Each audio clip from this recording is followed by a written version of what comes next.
नमस्कार दोस्तों, GK study with Rakesh में आपका हार्दिक स्वागत है। हमने हमारी हिस्ट्री की क्लास कंटिन्यू करते हैं। हिस्ट्री में लास्ट वीडियो लेक्चर में हमने बात की थी तुगलक वंश के संस्थापक की। तुगलक वंश का संस्थापक कौन था? तो गाजी गयासुद्दीन तुगलक। आज हम उसी के उत्तराधिकारी को पढ़ते हैं। हालांकि हेडिंग में डाल रखा है मैंने मोहम्मद बिन तुगलक। मोहम्मद बिन तुगलक एग्जाम की दृष्टिकोण से, यानी यूपीएससी है, पीसीएस है, जितना नेट जेआरएफ जहाँ इतिहास विषय से प्रश्न पूछे जाते हैं तो उसके लिए बहुत ही महत्वपूर्ण शासकों में से एक आता है। क्यों आता है? क्योंकि मोहम्मद बिन तुगलक से अगर लगभग सवाल बने हैं आज तक, यूपीएससी ने जो भी सवाल पूछे हैं, तो यह अपने शासन काल में 5 नए बदलाव करेगा और 5 नए बदलावों से ही हमेशा प्रश्न पूछा जाता है। तो चाहे वह दोआब में करवर्दी को लेकर हो, या खुरासान अभियान हो, कराची अभियान हो, कराची अभियान के अलावा सांकेतिक मुद्रा, तो सांकेतिक मुद्रा से तो ऐसा कोई एग्जाम नहीं बचा होगा जिसमें प्रश्न नहीं पूछा गया। तो हम पूरा डिटेल में पढ़ेंगे, इसके प्रत्येक पहलू पर चर्चा करते हैं। तो आइए सबसे पहले हेडिंग डालिए मोहम्मद बिन तुगलक। मोहम्मद बिन तुगलक का कार्यकाल क्या था? तो 1325 से लेकर 1351। अब सिंपल सवाल पूछ लिए जाते हैं मोहम्मद बिन तुगलक को। तो मोहम्मद बिन तुगलक का पहली बात तो आपको ये पता होना चाहिए कि इसका मूल नाम क्या था। तो इसका मूल नाम था मलिक फखरुद्दीन जोना खां। मलिक फखरुद्दीन जोना खां, या इसी को कहते हैं जोना खां। अब ये जोना खां कहाँ कहते हैं? तो मैंने आपको जूना खां, मैंने इसी का नाम है जूना। नेक्स्ट आपसे पूछा जा सकता है कि इसका उपनाम क्या था। तो इसका उपनाम था अब्दुल मजाहिद। अब्दुल मजाहिद। नेक्स्ट आपसे पूछा जा सकता है कि इसकी उपाधि, लगातार सवाल बन रहे हैं दोस्तों इसकी उपाधियों में। तो मोस्ट डालेंगे, इसकी उपाधियां बहुत है और बहुत ज्यादा सवाल बनते हैं, इंपॉर्टेंट सवाल बनते हैं। तो पहली उपाधि है जिसका नाम है जिल्ला।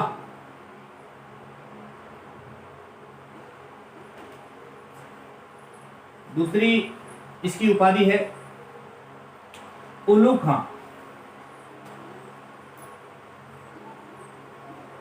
उलूग खां। ध्यान ये रखना दोस्तों, अलाउद्दीन खिलजी का भाई था अलमास बेग। अलमास बेग की भी उपाधि क्या थी? तुल्लू खां। यानी बहुत लोगों की वजह से इसकी ध्यान रखने योग्य बात है। इसको कहा जाता है याजिद द्वितीय। याजिद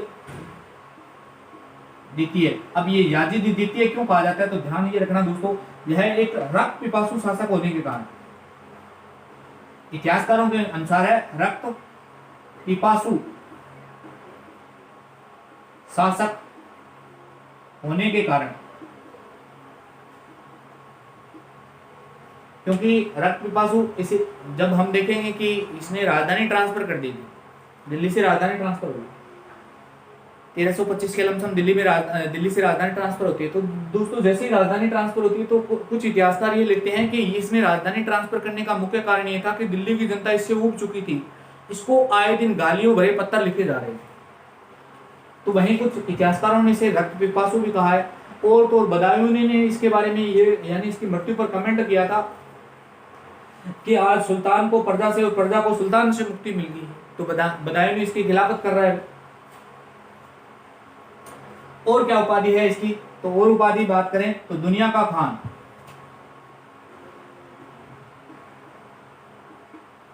दुनिया का खान, ये बात हमने कर रखी थी। दुनिया का खान, इसको उपाधि कहां मिली है? तो ध्यान रखना दोस्तों, मैंने लास्ट वीडियो लेक्चर में बताया था राजमुद्री का अभिलेख मिला है उड़ीसा में।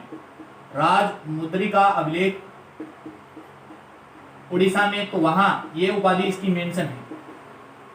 और इसकी क्या उपाधि है? तो ध्यान रखना, इसे कहते हैं अमीर उल मोमिनीन। अमीर उल मोमिनीन, इतनी उपाधियां हैं इसकी। तो मोहम्मद बिन का तुगलक नाम क्या था? तो मोहम्मद बिन तुगलक का मूल नाम था मलिक फखरुद्दीन जोना खां, या इसी को कहते हैं जूना खां। ये किसका पुत्र था? तो गाजी गयासुद्दीन तुगलक का पुत्र था। उपनाम क्या है? तो अब्दुल मजाहिद इसका उपनाम है दोस्तों। नेक्स्ट आपसे पूछा जा सकता है कि इसकी उपाधियां क्या क्या है। तो पहली उपाधि है जिल्ला, दूसरी उपाधि है उल्लुक खां, तीसरी उपाधि है याजिद द्वितीय। याजिद द्वितीय क्यों कहा जाता है इसे? तो याजिद द्वितीय कहने का कारण यह है कि यह एक रक्त पिपासु शासक हुआ था। नेक्स्ट इसे कहा जाता है दुनिया का खान। दुनिया का खान किस अभिलेख में मिला है इसकी, यानी इसकी जानकारी कौन से अभिलेख से मिलती है? तो राजमुद्री का अभिलेख है उड़ीसा में, चर्चा हमने लास्ट वीडियो लेक्चर में कर रखी है दोस्तों। नेक्स्ट है अमीर उल मोमिनीन, तो ये इसकी उपाधियां थी दोस्तों। यहां से उपाधियों से प्रश्न बनते हैं तो ध्यान रखेंगे आप। नेक्स्ट बात करता हूं, अलाउद्दीन खिलजी ने, यानी इस मोहम्मद बिन तुगलक ने अपने राजनीतिक करियर की शुरुआत अलाउद्दीन खिलजी के समय से की थी।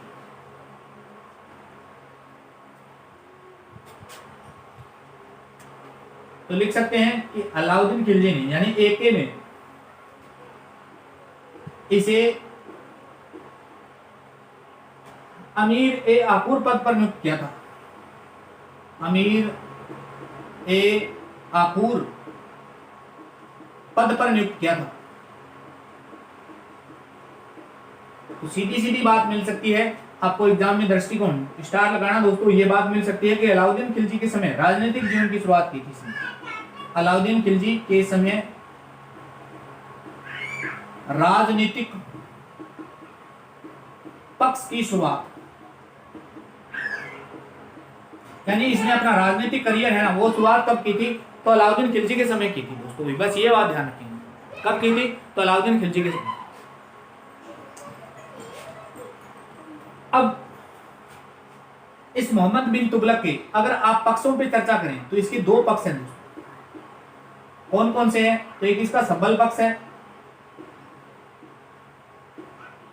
तो वहीं इसका एक निर्बल पक्ष भी है।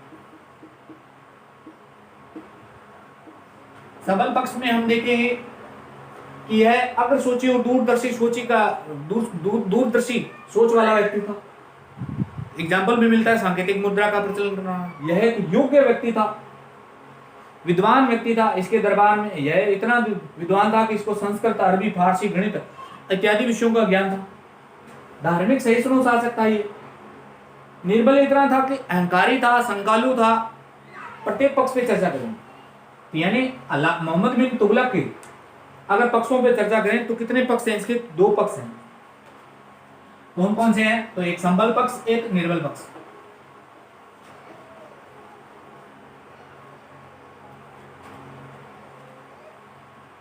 यानी बात करें पक्षों, एक है सबल पक्ष, एक है निर्बल पक्ष।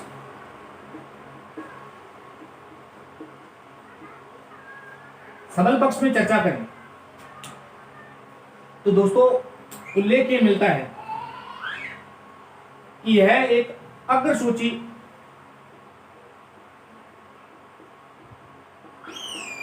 या दूरदर्शी सूची वाला व्यक्ति था। एग्जाम्पल में मैंने बता दिया कि इसका सांकेतिक मुद्रा का प्रचलन करवाएगा। अब क्यों करवाएगा? तो वो हम सांकेतिक मुद्रा पढ़ेंगे तब देखिए। यह एक योग्य व्यक्ति था और तो यह एक विद्वान व्यक्ति था। विद्वान देखो दोस्तों, इसको अरबी, संस्कृत, अरबी, तर्कशास्त्र के अलावा खगोल शास्त्र,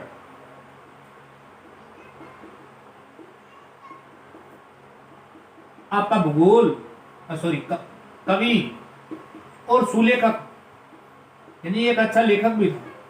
इतनी चीजों का नॉलेज था इसे, यानी ये एक कवि भी है और एक सुलेखक भी है। इसे विभिन्न विषयों का ज्ञान तो था ही था, प्लस यह एक कवि भी है और सुलेखक भी है। धार्मिक पक्ष को देखा जाए तो धार्मिक सहिष्णु व्यक्ति है।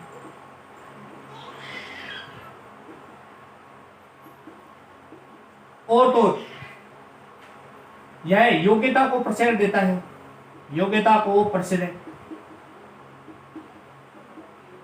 ऐसा नहीं है कि यह वंशानुगत, यानी कोई भी पद है उसको वंशानुगत बांट देगा, तो ये इसने योग्यता को प्रश्रय दिया था। इसी ने विषम अमीरों की विषम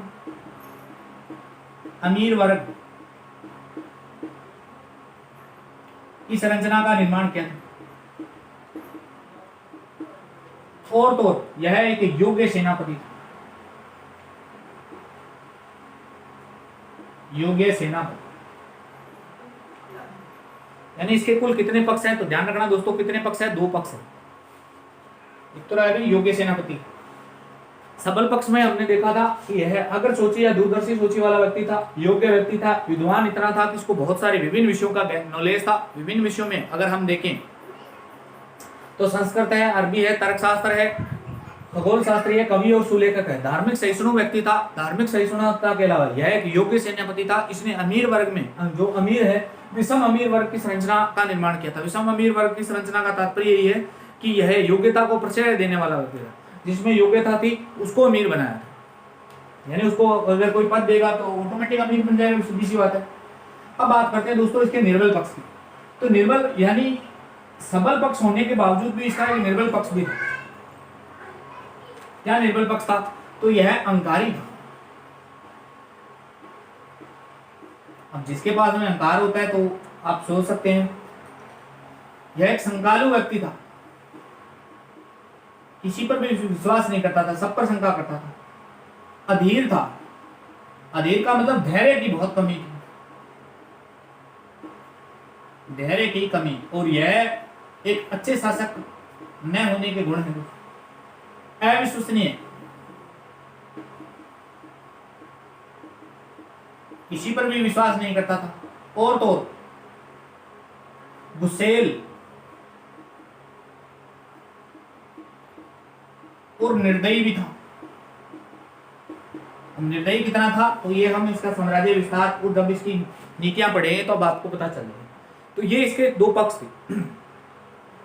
यानी निर्बल पक्ष क्या है? अहंकारी है, संगालु है, अधीर है, यानी धैर्य की कमी है, बहुत जल्दी निर्णय ले लेते हैं। देखेंगे आगे चलकर कि हम इसने दिल्ली से आए, यानी दिल्ली से राजधानी ट्रांसफर हुई। दिल्ली से राजधानी यानी 1326 ईस्वी में, 1330 ईस्वी में पुनः ट्रांसफर कर दी गई। लेकिन वापस दिल्ली बनने में 14 साल लग गए थे। दिल्ली को वैसा जैसा ये छोड़कर गया था ना वैसा बनने में 14 साल। तो ये इसके धैर्य की कमी थी। अब कुछ भी कारण रहा होगा, वो अलग अलग इतिहासकारों के अलग अलग मत है, वो हम सब पढ़ेंगे। अविश्वसनीय था यानी किसी पर भी विश्वास नहीं करता था। गुस्सेल व्यक्ति था और इतना निर्दयी व्यक्ति भी था।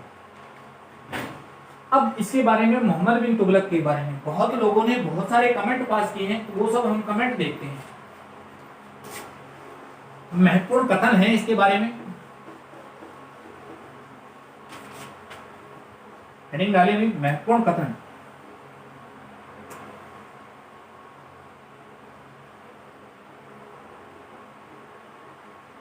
कौन कौन व्यक्ति है जो क्या क्या कह रहा है तो ये देख लीजिए दोस्तों। सबसे पहले एल्फिंस्टन, इतिहासकार हुए एल्फिंस्टन।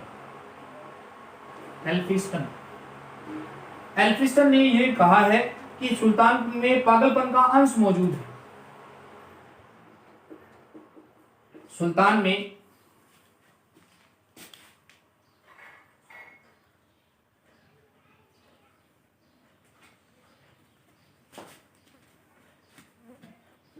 पागलपन का अंश मौजूद है। एल्फिंस्टन के अलावा स्मिथ और बर्नी क्या कहते हैं?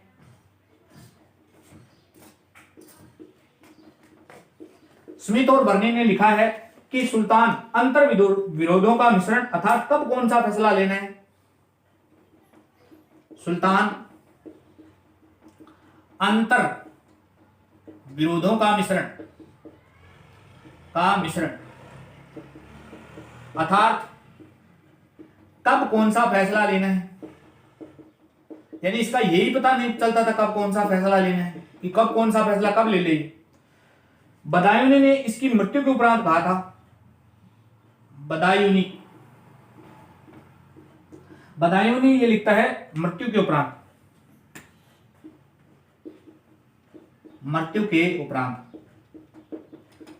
बदायूनी ये लिखता है कि सुल्तान को प्रजा से और प्रजा को सुल्तान से मुक्ति मिली। सुल्तान को प्रजा से तथा प्रजा को सुल्तान से मुक्ति मिली। स्टार लगाना, 20 कमेंट, सुल्तान से मुक्ति। ये बहुत बार प्रश्न पूछा जाता है। बदायूनी के अलावा इसामी है,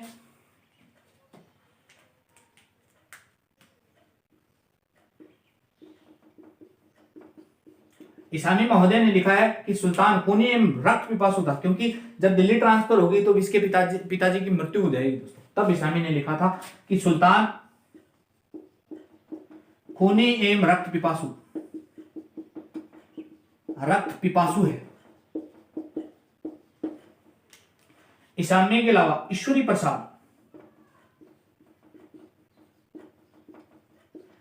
प्रसाद ने यह लिखा है कि सुल्तान सबसे योग्य एवं कर्मठ व्यक्ति था।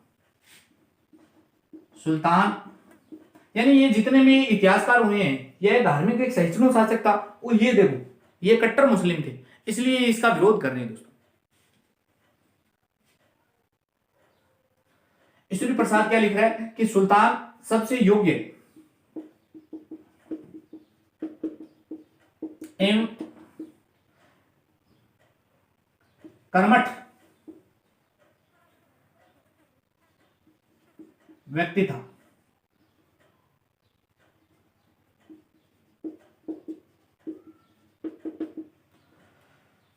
इब्न बतूता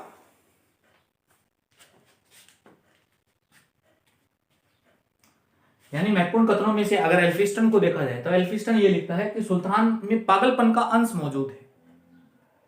इसके अलावा स्मिथ और बर्नी को देखा जाए तो स्मिथ और बर्नी ये लिखते हैं कि सुल्तान के अंदर अंतर विरोधों का मिश्रण है, अर्थात तात्पर्य ये है कि सुल्तान कब कौन सा फैसला ले ले इसका पता ही नहीं चल रहा है। बदायूनी ये लिखता है इसकी मृत्यु के उपरांत कि सुल्तान को प्रजा से और प्रजा को सुल्तान से मुक्ति मिल गई है। इसामी तो इसके पिताजी की मृत्यु हो जाती है तब ये लिखता है कि सुल्तान खूनी रक्त पिपासु था। ईश्वरी प्रसाद ये लिखते हैं कि सुल्तान सबसे योग्य एवं कर्मठ व्यक्ति था। इनके अलावा एक इतिहासकार और हुए इब्न बतूता, जो एक विदेशी यात्री था, जो इसी के कालखंड में आया था, वो भी हम देखेंगे।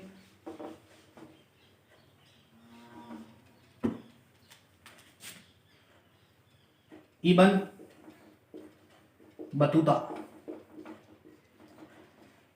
बतूता ये लिखता है कि सुल्तान सबसे नरम एवं ऐसा मनुष्य है,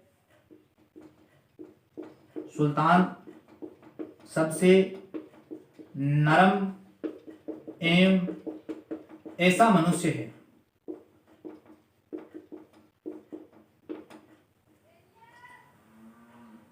जो हमेशा सही करने के लिए उत्सुक व तत्पर रहता है, जो हमेशा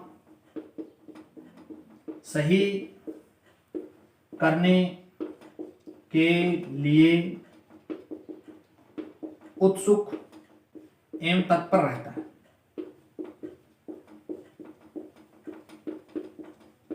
तो ये थे दोस्तों इनके बारे में महत्वपूर्ण कमेंट। अब हम नेक्स्ट वीडियो में मोहम्मद बिन तुगलक के द्वारा 5 नए प्रयोग किए जाएंगे। वो नए प्रयोग क्या क्या थे तो ये सब हम नेक्स्ट वीडियो में देखेंगे। तब तक बने रहिए दोस्तों। धन्यवाद दोस्तों, मिलते हैं नेक्स्ट वीडियो में।